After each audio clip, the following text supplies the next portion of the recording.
On your show, Ben, you said that you believe the 1964 Civil Rights Act was flawed.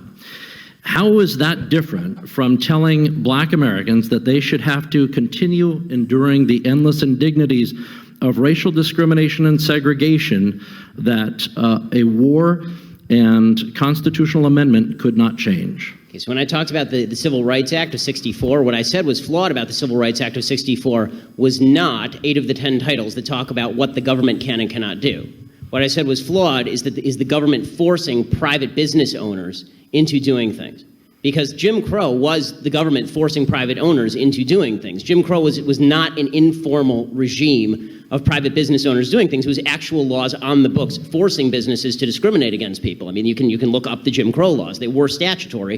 They were present in the South. The point that I was making is that it's a very dangerous precedent once you start saying that the government gets to dictate how you run your business, especially given the fact that capitalism does take care of this problem in the sense that the only color that matters under capitalism is basically green. And because the only color that matters is green, if you discriminate against someone in your business, this is why Jim Crow laws were actually imposed in the first place. If you look at the history, the reason the Jim Crow laws were enforced in the first place in the South, and they didn't take place in other parts of the country, the reason Jim Crow laws were necessary is because they tried to set up an informal regime of discrimination against blacks. And that didn't work because business owners were cheating because they wanted to get black people's money. And so what happened is that the government came in and they said, okay, no longer can you do this. And the Civil Rights Act, instead of saying, okay, get rid of the Jim Crow laws, which of course is totally appropriate, and those were unconstitutional to begin with under the 14th Amendment, instead of just doing that, the government went to the extreme of, now we are going to dictate what you do with your business. Now, I may very well agree that people, and I do agree, in fact, that people who discriminate against black folks in their business are evil and wrong and nasty and deserve to be boycotted and put out of business. I agree with all of that. I just don't agree with the fundamental principle that the government gets to tell you what you can and cannot do with your business for the same reason that I think there's freedom of association. I think black historical colleges should be allowed to be black historical colleges if they want to be, and they shouldn't be forced to admit white people if they don't want to.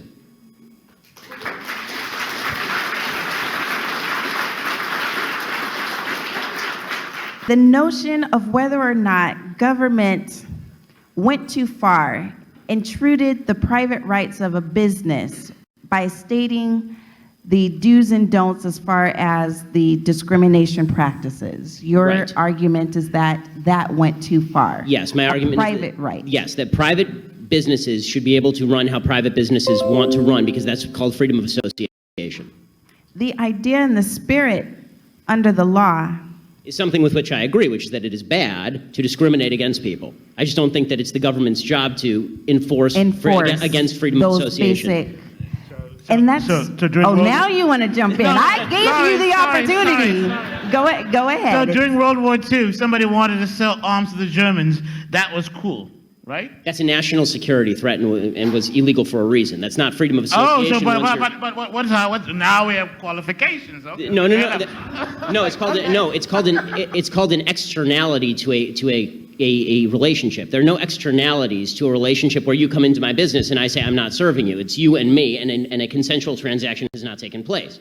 If I sell you a nuclear weapon, there are probably going to be ramifications to me selling you a nuclear weapon. I actually do believe in the government. I'm sorry, I want to finish just this thought. I'll use my 30 seconds. I actually do believe in the government helping us to get to where we know we need to be. Let's take gender equality right now. Hear me out. I am for the wage equality between men and women, that the government has taken that arm, that role of trying to push us up to where we need to be. I don't believe that just given its own, because it's the right thing to do, that folks will do the right thing. I believe that there is that push to take us out of our comfort zone, especially when it comes to discrimination, not just on race, but also on gender, also on sexuality. I think those affirmative, deliberate steps and protections by the government is a good thing. Well, it's competition. That's why competition is there. I mean, really, this is why competition is there. Competition is designed to do this. I mean, if I could hire nobody but women at 77 cents on the dollar to do the exact same work as men, and everybody else were stupid enough not to hire any of the women, I'd be the richest man in America. You feel that stomach thing too, see? Go ahead. I mean, I love these potential worlds. I mean, it's true. I mean, I really would love to see that world go into place, but it doesn't happen. I'm just. It does, though. And according to Time Magazine 2010, in the 50 biggest cities in America, women with the exact same educational levels, time in the workforce, number of children, they earn 104% of what men do, according to Time Magazine. You're comparing apples to oranges. So I'm just saying that, and again, it's just it's really, I'm sorry, it's just like, I mean, for the longest time, it was a really big issue here in Europe, and here in USA and in Europe about child labor laws. Now, basically, I could also make a ton of money if I got a bunch of kids that do, a bunch of operations, and use them up between basically the ages of like 14 and 18, and I could make a ton of money. I mean, and why shouldn't I be allowed to do that? Because they're not capable of full consent.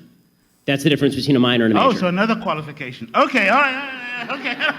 No, Charles, I can't enter into any contractual relationship of any kind with a 5-year-old. I call sell nuclear bombs to Hitler. I call exploit children. Okay. I'm sorry to limit you like this, Charles. What are you giving me? I'm ruining your life here. You can't sell nukes to people. You can't exploit 5-year-olds. I mean, boy, I'm really rough around here. My point is that regulations and qualifications are necessary. Right, I'm not an anarchist. Yeah. I'm a libertarian. There's a difference. No.